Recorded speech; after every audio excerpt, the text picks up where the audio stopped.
Terima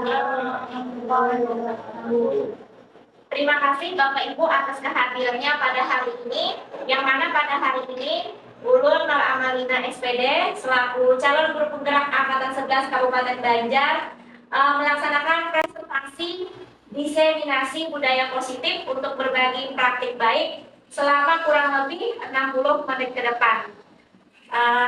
Baiklah, akan mulai presentasi pada hari ini.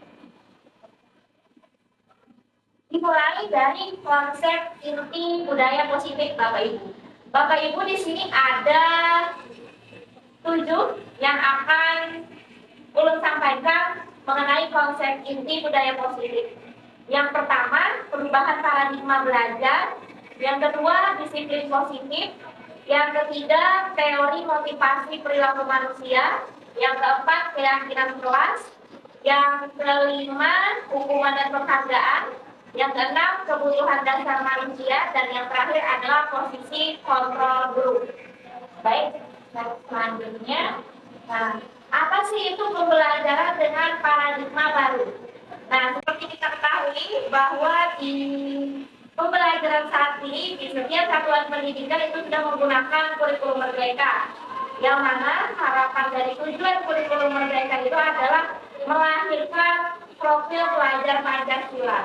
Yang mana siswa kita harus beriman dan bertakwa kepada Tuhan Yang Maha Esa serta beranak mulia, kemudian berkebinekaan global, yang ketiga bergotong royong, keempat kreatif, kelima bernalar kritis, dan yang terakhir adalah mandiri. Itu harapan karakter yang diharapkan untuk tujuan dalam kurikulum merdeka, yaitu pelajar Pancasila. Kemudian paradigma baru ini seperti ini, dirancang berdasarkan prinsip pembelajaran berdiferensiasi, sehingga setiap siswa belajar sesuai kebutuhan dengan tahap perkembangannya. Karena kita tahu bahwa setiap anak itu memiliki keunikan masing-masing. Tidak ada anak yang sama. Mereka pasti memiliki keistimewaan, kemudian keunikan, minat, bakat, dan gaya belajarnya yang tentu dari satu anak ke satu anak yang lain itu berbeda. Baik, boleh lanjutkan ke slide selanjutnya. Nah, pada pembelajaran paradigma baru ini, kerangka pembelajaran bukan model yang linear, namun merupakan siklus yang berkesinambungan, artinya saling berhubungan dan saling berlanjut, tidak putus di tengah jalan. Pembelajaran paradigma baru mencakup pemetaan standar kompetensi Merdeka Belajar dan asesmen kompetensi minimal, sehingga menjamin ruang yang lebih leluasa bagi pendidik untuk merumuskan rancangan pembelajaran dan penilaian sesuai dengan karakteristik dan kebutuhan peserta didik tadi Bapak Ibu. Baik, perlu lanjutkan kembali. Nah, Bapak Ibu di sini sebelumnya mungkin kita pernah melakukan hukuman, sanksi ataupun konsekuensi kepada siswa-siswa kita. Jadi di sini mari kita sama-sama melihat ke belakang kembali, apa sih yang sudah kita lakukan kepada siswa kita untuk saat ini, apakah sudah sesuai atau tidak. Nah, hari ini Ulun akan mengajak pian-pian semua Bapak Ibu untuk bermain kuisis. Bermainnya seperti apa? Bapak Ibu silakan keluarkan smartphone pian, silakan buka aplikasi Google. Sudah tersedia kuota Bapak Ibu? Sudah. Nah, silakan Bapak Ibu buka Google, kemudian tulis di Google-nya kuisis. Kalau diizin di laptopnya rumah kemudian adalah masuk enter kode. Nah, ini silahkan kalau sudah masuk enter kode,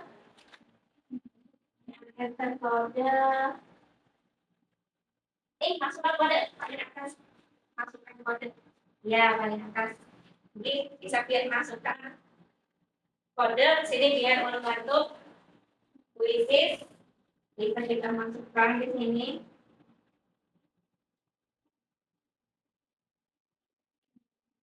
Enter kode.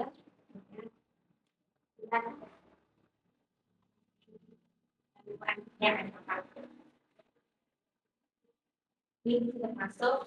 Kodenya masuk akan yang di laptop Ulun. Tadi saya sudah masukkan di level dona. Oh, jadi sudah dimasukkan. Oh iya, ini itu participant sudah. Oke, silakan masukkan kodenya.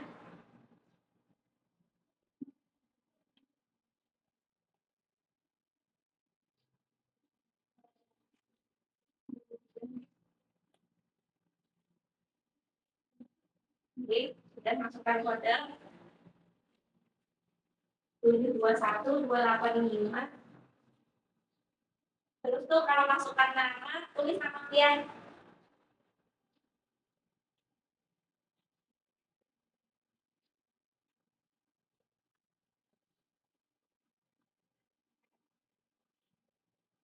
Ya, tunggu. Kalau sudah masuk, itu sudah ada 2 partisipan. Tunggu sebentar. Mulai, Mas. Ya. Sudah ada partisipan banyak, sudah ada yang belum masuk. Ini dia belum masuk. Oh, jaringan.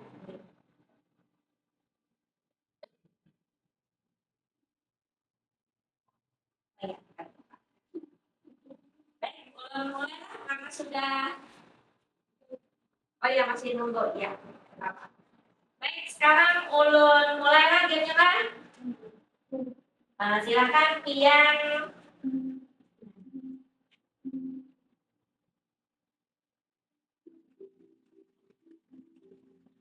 Oke, silakan Pian mulai menjawab aja yang menurut Pian itu hukuman atau konsekuensi sebelum kita lanjutkan materi selanjutnya.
Baik, silakan dilanjutkan Bapak Ibu untuk bermain quiznya, masih ada waktu sampai selesai. Di situ ada 15 pertanyaan yang mana pernyataannya itu bisa kalian pilih. Bapak Ibu pilih misalnya hukuman atau konsekuensi. Nanti kita bahas sama-sama.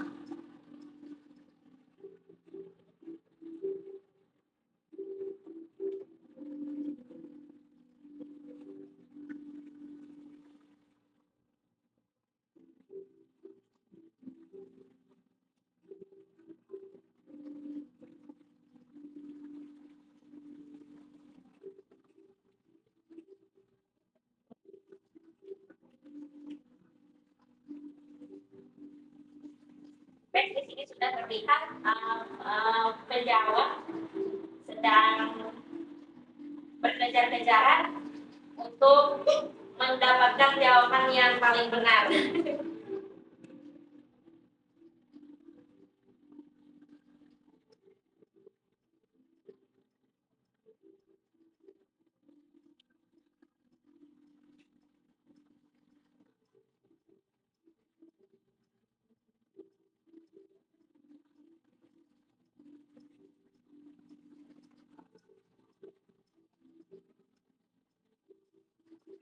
banyak waktunya Bapak Ibu persilakan untuk memikirkan apakah itu hukuman atau konsekuensi sebelum kita melanjutkan materi selanjutnya.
Baik, ulun akhiri jamnya karena waktunya sudah habis. Mari kita lihat perolehan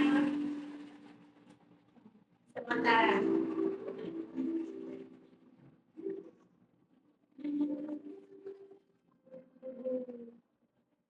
Oke, terima kasih Bapak Ibu. Ternyata dari permainan ini kita bisa melihat perolehan hasil dari yang sudah dilakukan tadi.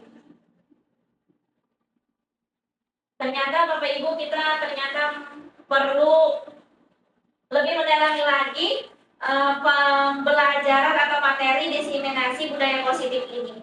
Baik, kita akan lihat satu-satu pernyataannya untuk mereview passionnya. Baik, di sini ada pernyataan mencatat 100 kali di dalam buku. Kalimat saya tidak akan terlambat lagi karena terlambat datang ke sekolah. Nah, kira-kira itu konsekuensi atau hukuman Bapak Ibu? Konsekuensi. Betul sekali, itu adalah konsekuensi Bapak Ibu. Kemudian selanjutnya kita lihat lagi. Lari mengelilingi lapangan basket 2 kali karena terlambat hadir di sekolah. Nah, itu merupakan konsekuensi apa hukuman? Hukuman. Oke, hukuman. Betul sekali. Kemudian selanjutnya membersihkan coretan yang dibuatnya di meja tulis. Nah, kira-kira itu hukuman atau konsekuensi? Konsekuensi. Oke, itu memang konsekuensi. Kemudian pernyataan selanjutnya, murid diminta untuk push up 15 kali karena tidak menggunakan masker ke sekolah. Kira-kira itu hukuman apa konsekuensi? Hukuman. Oke, hukuman. Yang betul ya Bapak Ibu, karena itu berupa hukuman fisik. Kemudian pernyataan selanjutnya menggantikan kertas tugas teman yang telah dicoret-coret. Kira-kira itu konsekuensi apa hukuman? Konsekuensi. Ya, betul, konsekuensi ya. Karena atas pekerjaan atau kelakuan yang dilakukannya, maka dia harus mengganti kertas tugas anak-anak. Kemudian berjemur di lapangan basket pukul 12 siang karena mengobrol dengan teman. Kira-kira itu hukuman atau konsekuensi? Hukuman. Iya, hukuman. Kemudian selanjutnya murid diminta bertelanjang kaki sepanjang hari karena tidak menggunakan sepatu warna hitam sesuai peraturan sekolah. Nah, itu hukuman apa konsekuensi? Hukuman apa konsekuensi? Hukuman ya Bapak Ibu, betul sekali hukuman. Nah, sekarang yang selanjutnya membersihkan tumpahan air di meja tulis karena tersenggol pada saat belajar. Termasuk konsekuensi apa hukuman? Konsekuensi. Betul sekali, termasuk konsekuensi. Selanjutnya, kehilangan 10 menit jam istirahat untuk mengerjakan tugas karena terlambat datang dan tertinggal pelajaran selama 10 menit. Kira-kira ini konsekuensi atau hukuman? Konsekuensi. Oke, konsekuensi. Baik, selanjutnya duduk di bangku pinggir lapangan pada jam istirahat tidak diizinkan bermain oleh guru piket karena mencederai teman saat bermain di lapangan. Nah, ini kira-kira masuk hukuman atau konsekuensi Bapak Ibu? Hukuman. Konsekuensi. Ya, nah kita kan masih agak ragu ya Bapak Ibu mengenai hukuman dan konsekuensi ini tidak apa-apa. Nah, baik. Ternyata di sini sudah kita melihat ke belakang kembali kejadian-kejadian yang sudah kita lakukan di sekolah, seperti membedakan antara hukuman dan konsekuensi. Ternyata selama ini kita memang banyak melakukan hukuman kepada murid. Padahal hukuman itu sangat-sangat tidak dibenarkan, apalagi sampai mencederai siswa yang berhubungan dengan fisiknya. Jadi bagaimana sih kita harus menjadi guru yang memperlakukan budaya positif di sekolah dengan baik? Nah, baiklah kita akan lanjutkan materi kita.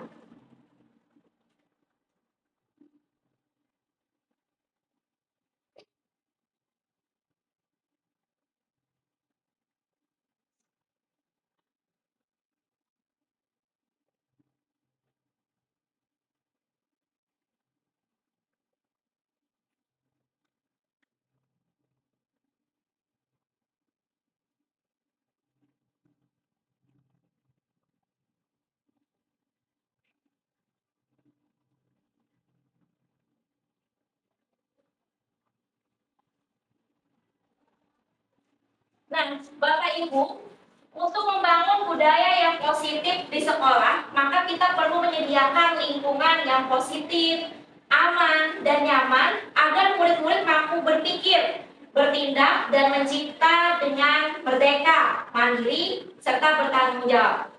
Salah satu strategi yang perlu ditinjau ulang adalah bentuk disiplin yang dijalankan selama ini di sekolah-sekolah kita. Seperti permainan kuisis tadi, kita memang tujuannya ingin mendisiplinkan siswa kita. Tetapi kita sebagai pendidik, kita harus tahu apakah itu hukuman atau konsekuensi yang kita berikan. Alangkah lebih baiknya kita adalah memberikan seperti konsekuensi, jangan berupa hukuman. Salah satu yang dapat kita lakukan untuk membangun budaya positif di sekolah, supaya siswa kita itu merasa nyaman, aman, dan menyenangkan untuk melakukan pembelajaran di sekolah. Baik, nah Bapak Ibu, di sini ternyata ada miskonsepsi tentang teori kontrol, yang mana di sini ada ilusi guru mengontrol murid. Artinya apa yang diinginkan guru itu harus dilakukan murid, seperti itu. Itu adalah kesalahan pemikiran atau konsepsi yang kita tahu bahwa itu memang salah dan adanya perbedaan-perbedaan persepsi atau pendapat. Kemudian ilusi bahwa kritik dan membuat rasa bersalah mampu menguatkan karakter anak. Artinya kita itu kalau anak berbuat salah, kita langsung tuduh, nah itu kan akibatnya kamu, atau nah itu kan akibat salah kamu. Nah itu jangan sampai kira-kira seperti itu kita, karena itu membuat rasa bersalah yang memang sebenarnya itu tidak menguatkan karakter, tapi malah menciutkan karakter anak. Kemudian ada lagi miskonsepsi tentang ilusi bahwa orang dewasa berhak memaksa. Betul kan kira-kira seperti itu Bapak Ibu? Ya. Tidak. Nah, ya kan seperti ini, bahwa orang dewasa itu tidak berhak memaksa anak. Seharusnya kita adalah melihat apa sih yang sebenarnya diperlukan atau dibutuhkan peserta didik kita. Kemudian ilusi bahwa semua penguatan positif, efektif, dan bermanfaat.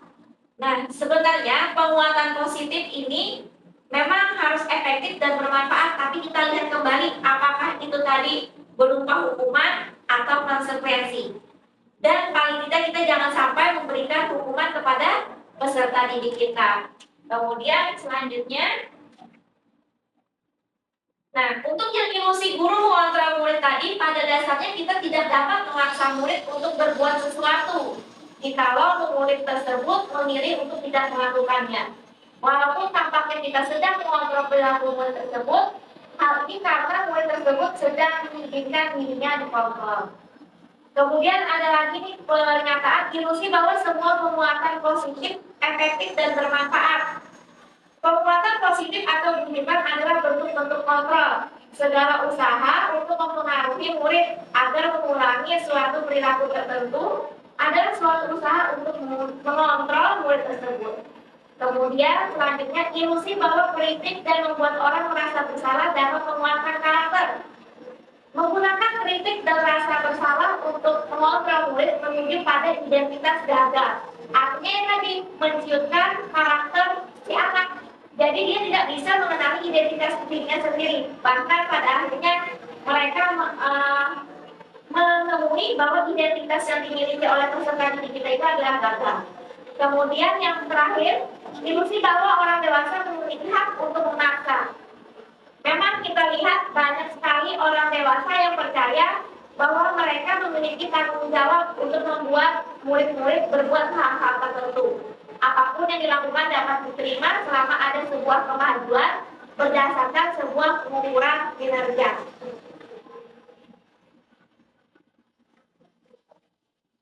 Nah, bagaimana seseorang bisa berubah dari paradigma stimulus respon kepada pendekatan teori kontrol? Nah, di sini ada pendapat ahli dari Stephen R. Covey, prinsip tentang prinsipal centered leadership pada tahun 1991 mengatakan bahwa bila kita ingin membuat kemajuan perlahan, sedikit-sedikit ubahlah sikap atau perilaku kita. Namun bila kita ingin memperbaiki cara-cara utama kita, maka kita perlu mengubah kerangka acuan kita. Pada stimulus respon, seolah-olah orang lain dapat kita kontrol, dapat kita kendalikan, sehingga kita dapat merubah seseorang menjadi apa yang kita inginkan. Tetapi pada teori kontrol sangat bertolak belakang. Sesuatu yang sudah kita kontrol sebetulnya tidak dapat kita kendalikan. Apa yang dapat mengontrol adalah dirinya sendiri, bukan orang lain.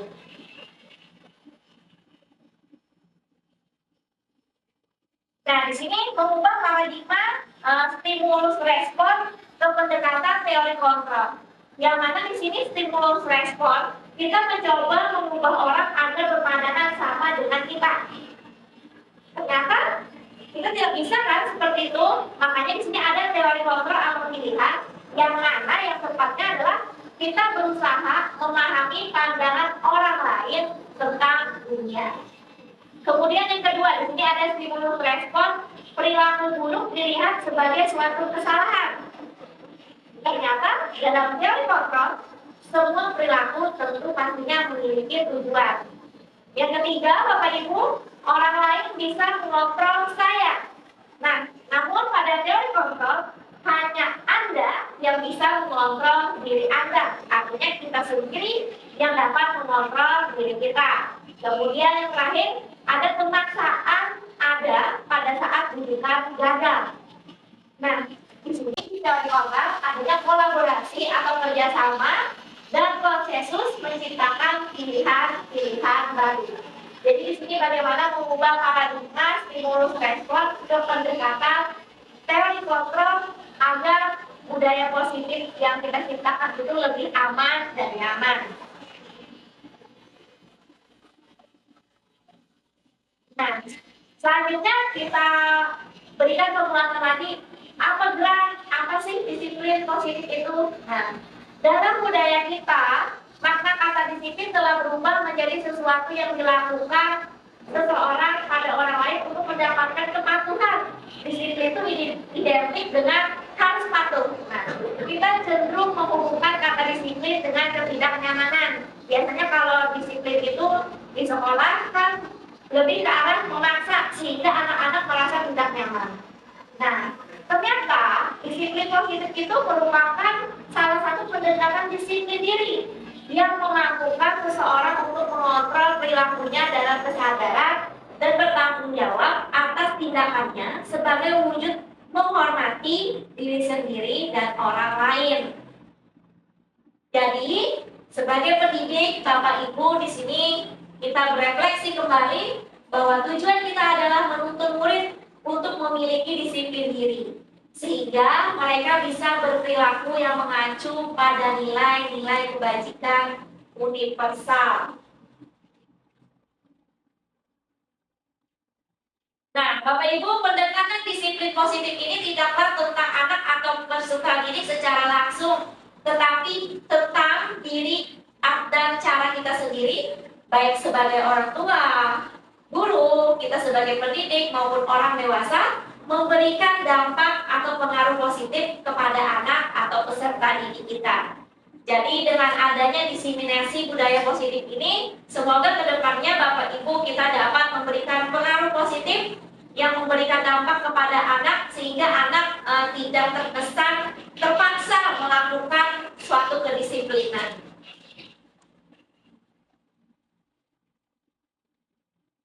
Baik Bapak Ibu, di sini ada pendekatan disiplin positif.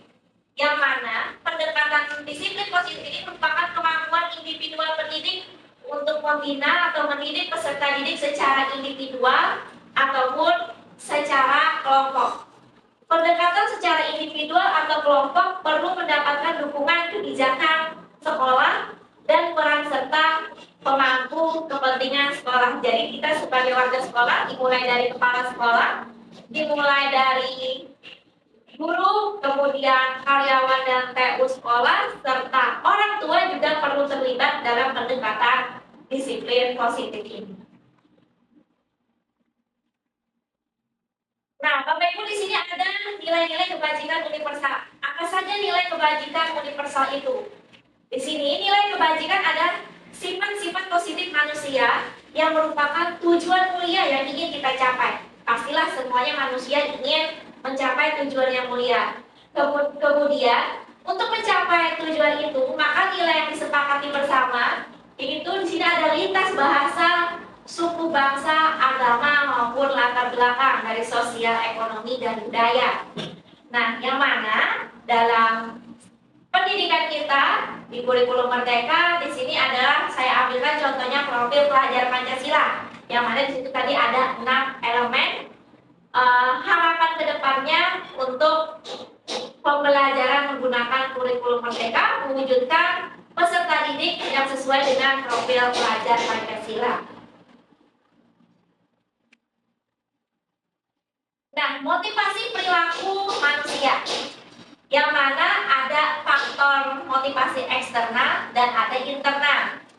Biasanya untuk motivasi internal itu lebih ke menghargai diri sendiri.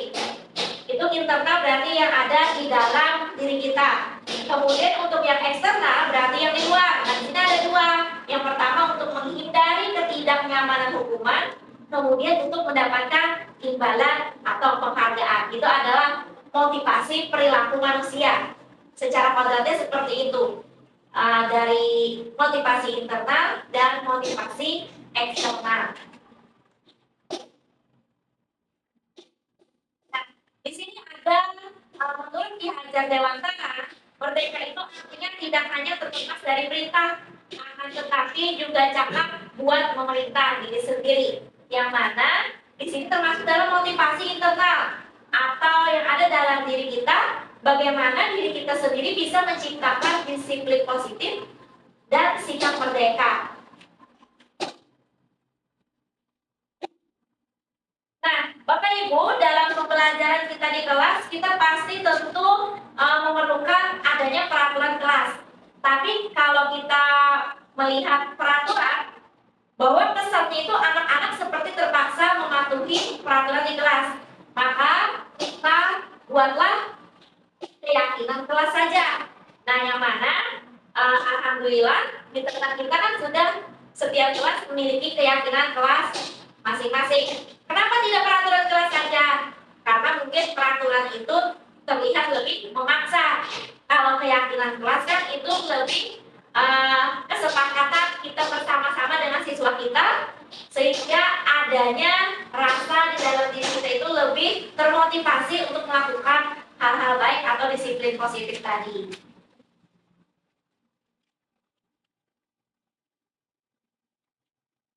Baik, melanjutkan materinya. Nah, di sini ada contoh merupakan keyakinan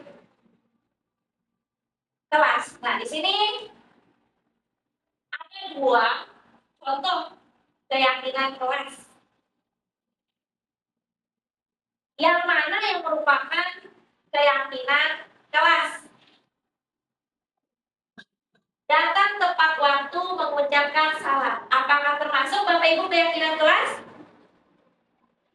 Termasuk ya? Iya, termasuk. Kemudian menjaga kebersihan sekolah juga termasuk. Kemudian berdoa sebelum dan sesudah kegiatan. Termasuk? Termasuk. Kemudian aktif dalam pembelajaran. Apakah termasuk Bapak Ibu? Termasuk. Kemudian kesepakatan kelas.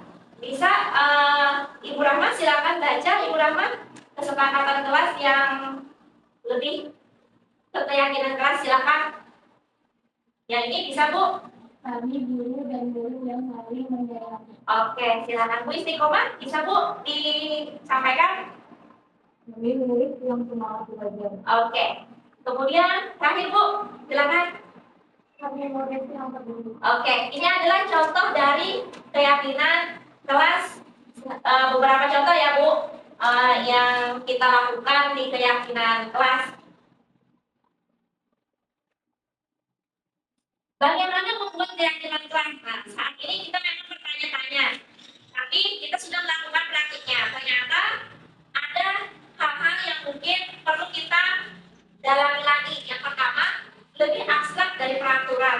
Artinya, kalau peraturan itu tidak boleh ribut, nah itu kan lebih ke arah memaksa. Tapi kalau keyakinan kelas itu lebih abstrak dari peraturan. Kemudian berupa pernyataan universal. Kemudian dibuat dalam bentuk kalimat positif. Artinya di dalam keyakinan kelas itu jangan ada hubungan kata jangan atau tidak. Nah, supaya kalimatnya itu jadi positif.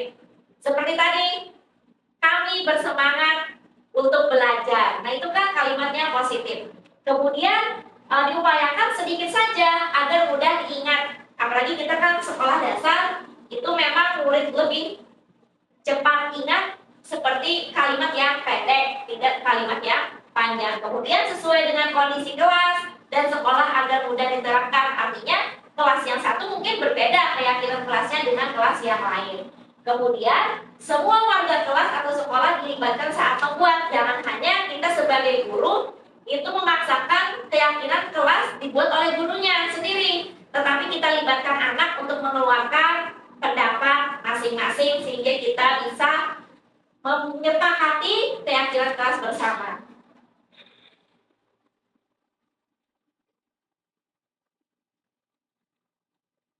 Nah, ini ada beberapa contoh. Kita bisa mendiskusikan gambar tentang anak membuat keyakinan kelas.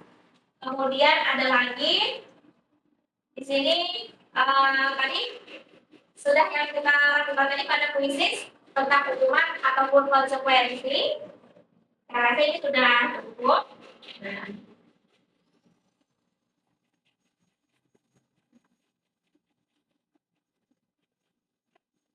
Baik, Bapak Ibu, kita lanjutkan ke kebutuhan dasar manusia. Manusia itu memiliki 5 kebutuhan dasar. Yang pertama, bertahan hidup tentu saja. Kalaunya kebutuhan yang paling dibutuhkan manusia adalah bertahan hidup. Bagaimana caranya supaya bisa terus hidup? Kemudian kasih sayang. Nah, rasanya kasih sayang ini berkaitan dengan emosi. Ya Bapak Ibu, perlu kita sebagai manusia mendapatkan kasih sayang. Kemudian adanya rasa kebebasan, artinya tidak ada paksaan. Kemudian yang keempat kesenangan dan yang kelima kemuasaan. Baik, supaya kita tambah semangat, Bapak Ibu bisa Ibu Istiqomah dengan suara yang lantang mungkin membacakan kembali 5 kebutuhan dasar manusia ini, Bu. Yang pertama sampai yang kelima, Bu. Silakan, Bu. Ya. Lima kebutuhan dasar manusia. Pertama, bertahan hidup. Kedua, kasih sayang. Ketiga, kebebasan. Keempat, kesenangan. Yang kelima, kemuasaan. Baik, terima kasih Ibu Istiqomah yang sudah menyampaikan 5 kebutuhan dasar manusia ini. Tepuk tangan dulu Bapak Ibu.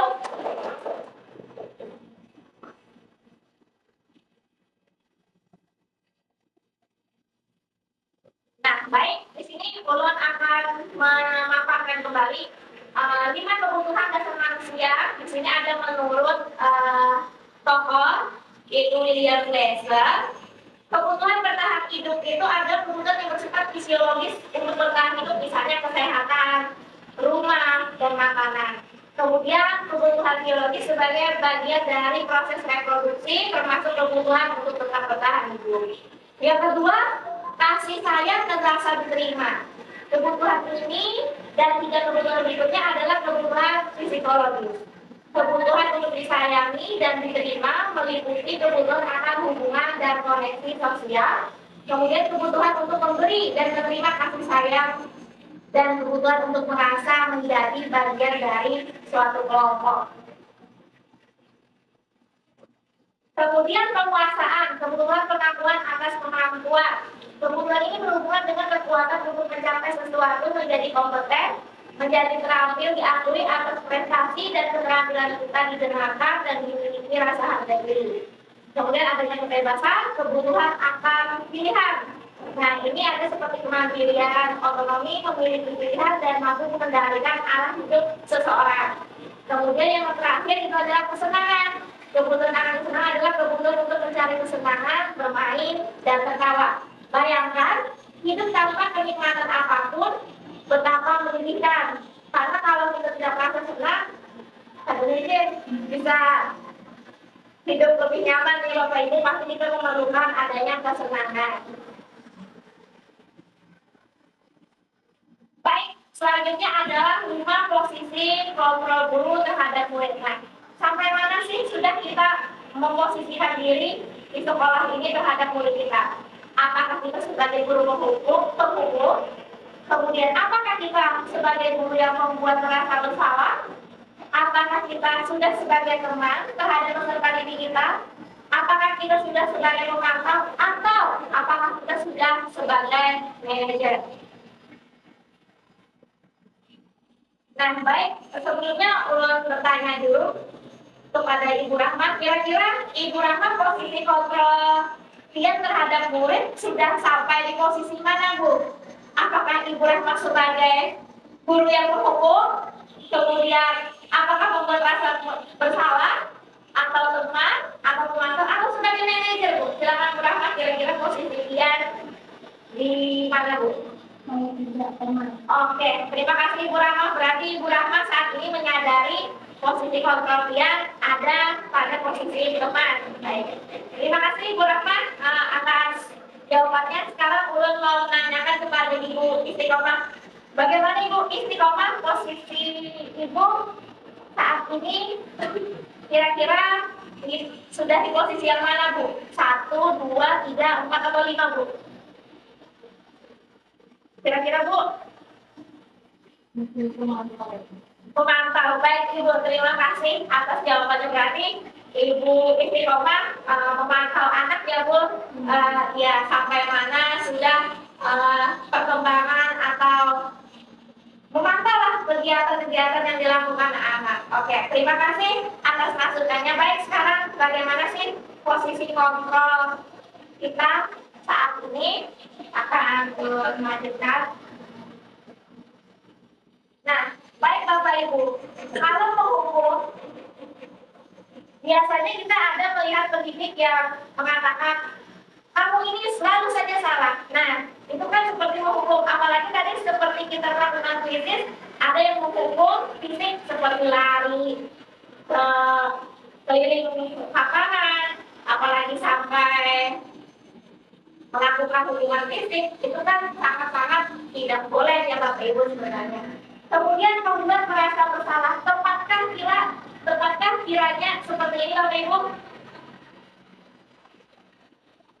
Menggunakan kehendak yang membuat orang lain merasa tidak nyaman, bersalah, atau rendah diri. Kadang-kadang kita juga perlu ya membuat merasa bersalah. Seperti kata-kata yang keluar dengan lembut, artinya Bapak Ibu seperti Ibu, berapa kali Bapak harus memberitahu kamu ya? Nah, itu mungkin sudah berulang kali anak-anak melakukan kesalahan. Nah, kemudian yang ketiga di sini teman. Guru pada posisi juga menyakiti murid, namun berupaya mengontrol mengontrol murid melalui persuasi seperti yang sudah dilakukan di ceramah tadi. Posisi teman pada guru bisa negatif ataupun positif, tapi diharapkan ini kita melakukan posisi teman pada guru yang positif. Nah, di sini contohnya, ayo bantulah demi bapak ya. Kemudian, ayo ingat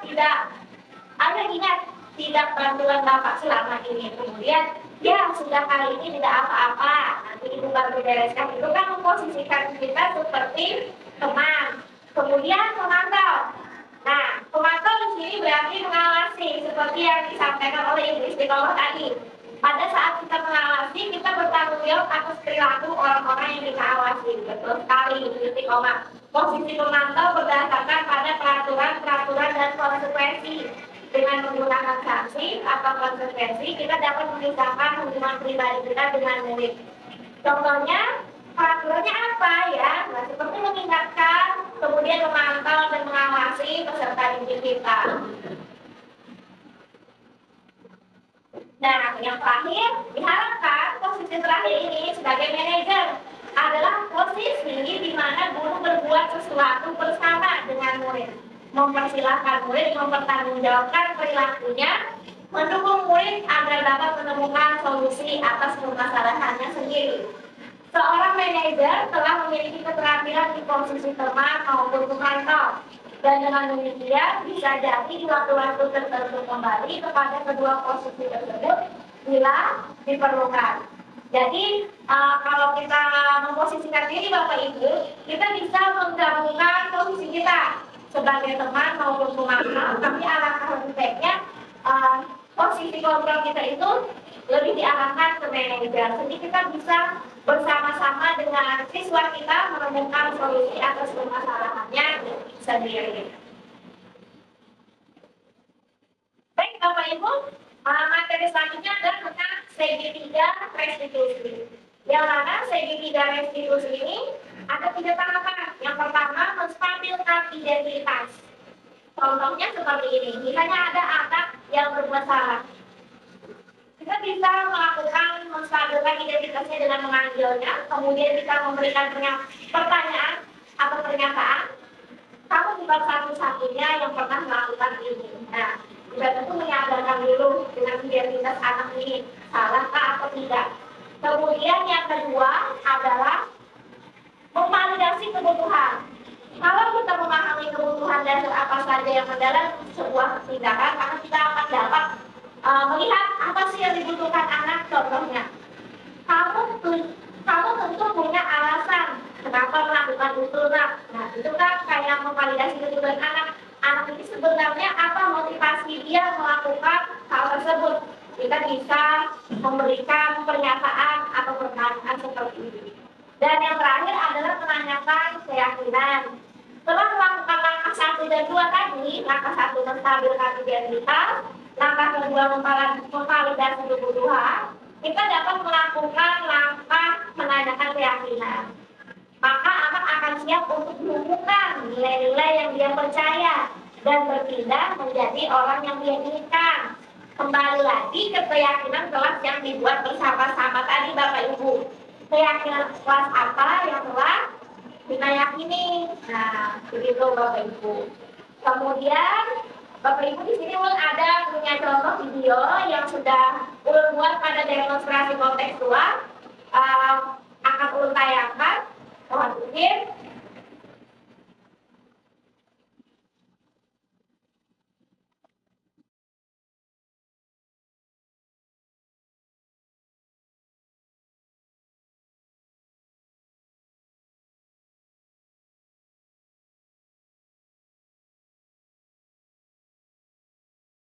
Selamat pagi Syamila.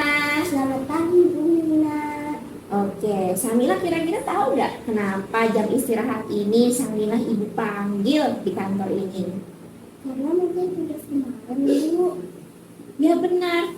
Tapi kamu kan kemarin hadir apa tidak di sekolah? Hadir Bu. Hadir kan? Nah, kenapa kamu tidak mengerjakan tugas dan tidak mengumpulkan tugas itu? Saya kecapean Bu dan ingin tertidur. Oke, Syamila, semua orang pernah melakukan kesalahan. termasuk juga Ibu Lina. Nah, namun setiap tindakan yang kita lakukan pastikan ada alasan. Ibu tanya, kenapa sih Samila jadi sempat tertidur dan tidak mengerjakan tugas pada akhirnya? Karena tadi malam Bu, Samila tidak sengaja bergadang. Oh, Samila bergadang malam tadi. Ngapain nak jadi bergadang malam-malam? Samila scroll TikTok sama YouTube Bu. Aduh, scroll TikTok ya. Nah, Samila, main HP itu boleh saja, tapi ada batasannya, ya nak ya? Oh iya. Terus kamu masih ingat kan dengan keyakinan kelas kita? Masih Bu. Nah, kalau masih ingat, kira-kira apakah yang Samila lakukan sudah sesuai dengan keyakinan kelas kita? Sudah Bu. Sudah? Belum Bu. Nah, belum kan? Nah, kalau belum, kira-kira keyakinan kelas apa sih yang belum dilakukan nih? Tanggung jawab Bu. Bertanggung jawab. Nah, berarti kan Samila sudah mengingat kembali. Kamu tahu sudah bahwa keyakinan kelas bertanggung jawab yang memang harus dilaksanakan. Nah, apakah Samila punya solusi untuk permasalahan ini? Ya Bu. Apa kira-kira solusinya nih? Yang pertama meminta maaf kepada ibu guru. Yang kedua tidak lagi bergadang malam. Oke, Samila sudah Ibu apresiasi karena sudah meminta maaf. Oke, Ibu maafkan karena setiap manusia tadi kan ada kesalahan. Jadi kita harus bisa memperbaiki diri. Samila mau perbaiki diri. Mau Bu. Nah, kemudian supaya tidak ngantuk lagi di kelas dan akhirnya tidak mengerjakan tugas, kira-kira Samila sebagai pelajar boleh nggak tuh bergadang? Ya boleh. Nah, berarti Samila jangan bergadang malam lagi anak ya. Oke, selanjutnya kira-kira apa nih tentang tugas kita nih? Akan dikerja besok Bu. Akan dikumpul besok. Oke, terima kasih atas perhatiannya ya. Berarti Samila masih bertanggung jawab ya nih dengan tugas yang akan dikumpulkan. Baik, Samila, Ibu apresiasi tanggung jawab kamu karena sudah mengakui dan sudah ingatkan keyakinan kelas kita. Semoga kedepannya Samila mempertahankan lagi sikap bertanggung jawabnya ya nak ya. Mengerti ya nak ya? Iya Bu. Oke, nah sekarang Samila boleh kembali beristirahat nak. Silakan. Terima kasih. Sama-sama Samila.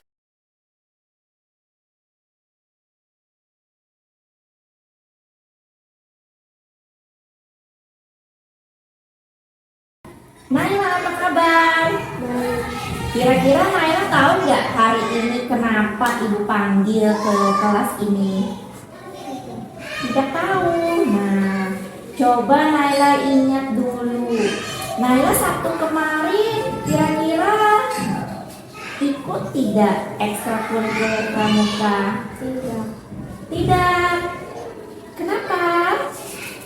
Soalnya saya buru-buru pulang karena mau diajak mama ke pasar. Oh, diajak mama ke pasar hari Sabtu itu. Wah, tentunya senang ya kalau diajak ke pasar. Ibu juga senang nih kalau diajak ke pasar. Namun pada hari itu, hari Sabtu kan, Naila ingat tidak bahwa itu kegiatan ekstra kurikuler pramuka Naila?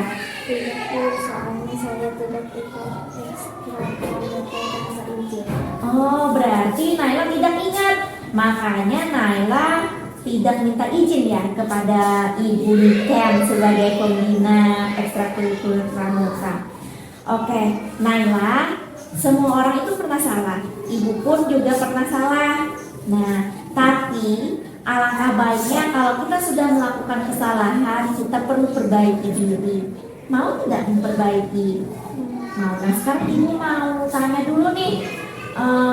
Kamu masih ingat tidak dengan keyakinan kelas kita?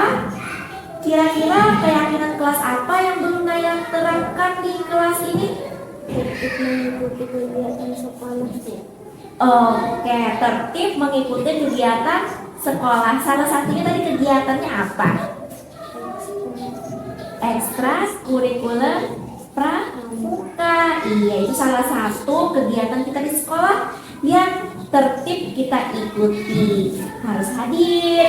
Kemudian Naila tadi kan sudah tidak hadir tuh hari Sabtu. Kalau melakukan kesalahan, Naila bisa minta maaf tadi sama ibu. Nah, kira-kira apa sih yang bisa kamu lakukan agar kamu bisa menerapkan apa yang sudah Naila yakini? Saya bisa minta izin kepada pembina pramuka. Nah, iya, seharusnya Naila minta izin dulu kepada pembina ekstrakurikuler pramuka, Ibu Niken kan? Nah, berarti sebaiknya minta izin dulu. Betul sekali apa yang dikatakan Naila. Mungkin ada yang lain lagi lah Naila bisa yang mau Naila utarakan lagi. Saya mengikuti ekstra dulu baru ikut ajakan mama saya. Lebih tepat lagi seperti itu. Kalau mau ikut mama juga ke pasar, Naila bisa turun dulu kegiatan ekstrakurikuler pramuka. Baru setelah itu ikut mama pergi ke pasar. Ya, jadi kegiatannya ikut dan Naila juga bisa ikut mama kan ke pasar. Wah, tentu senang ya kalau seperti itu.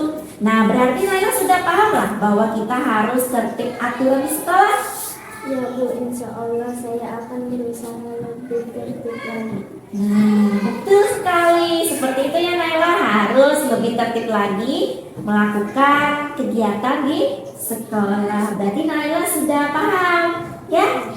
Naila sudah berjanji sama ibu. Nah, semoga Naila ke depannya tambah bagus lagi ya nak ya. Oke, ibu ucapkan terima kasih dulu Naila sudah mau ibu panggil tadi di kelas ini. Ya, terima kasih. Silakan Naila untuk kembali ke kelas.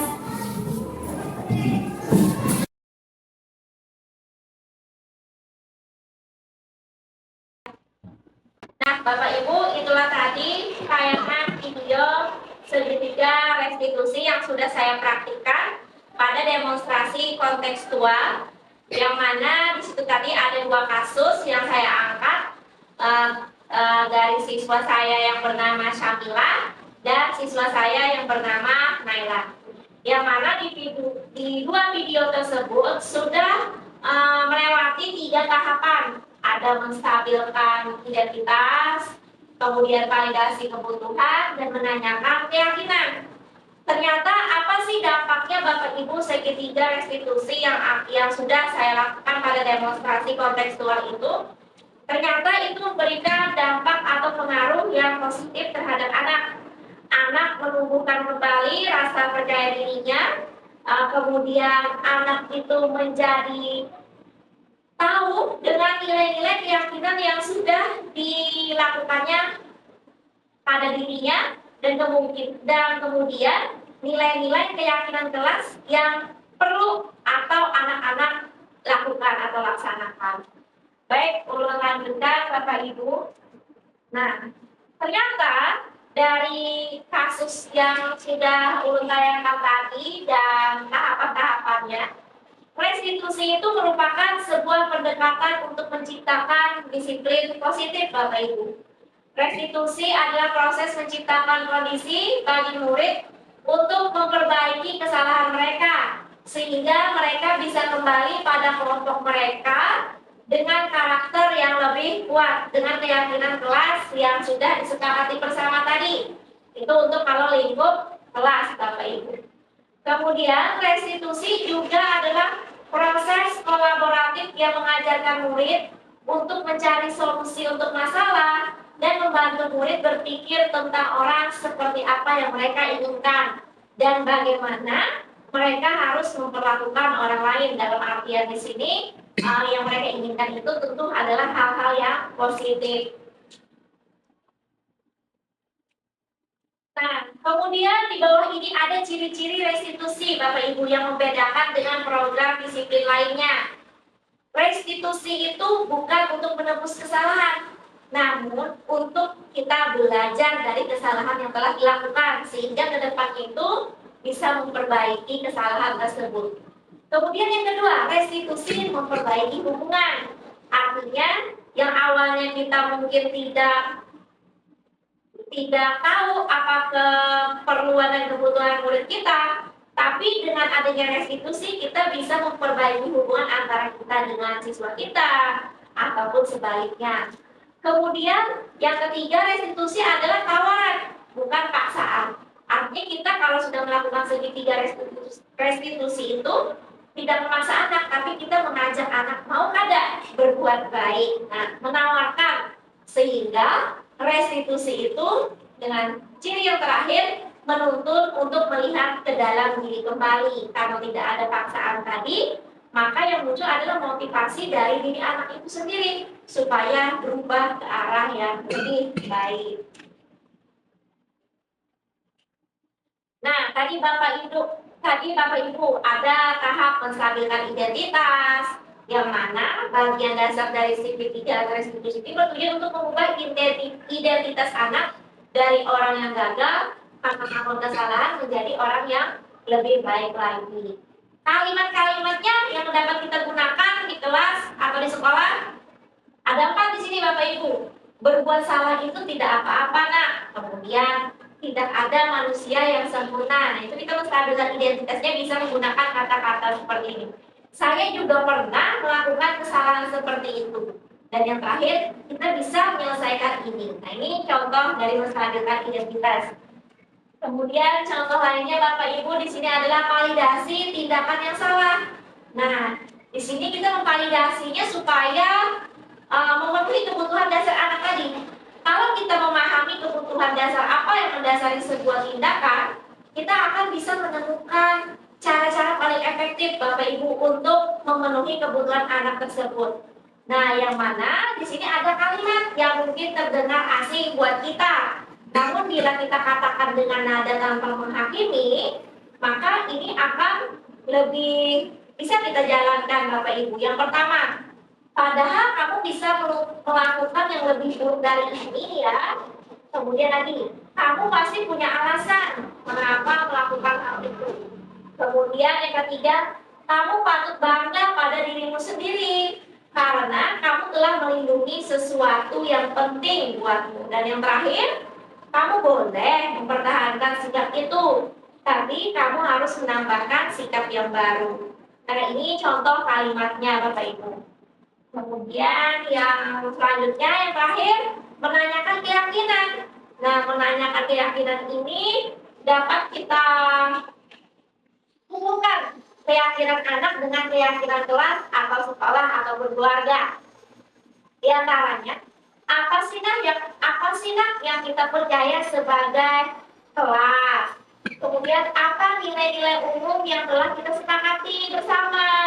Kemudian apa bayangan kita tentang kelas yang ideal? Kemudian kamu mau menjadi orang yang seperti apa? Nah, itu penting menanyakan pernyataan ini ke anak Bapak Ibu. Kehidupan seperti apa nantinya yang mereka inginkan? Nah, itu perlu.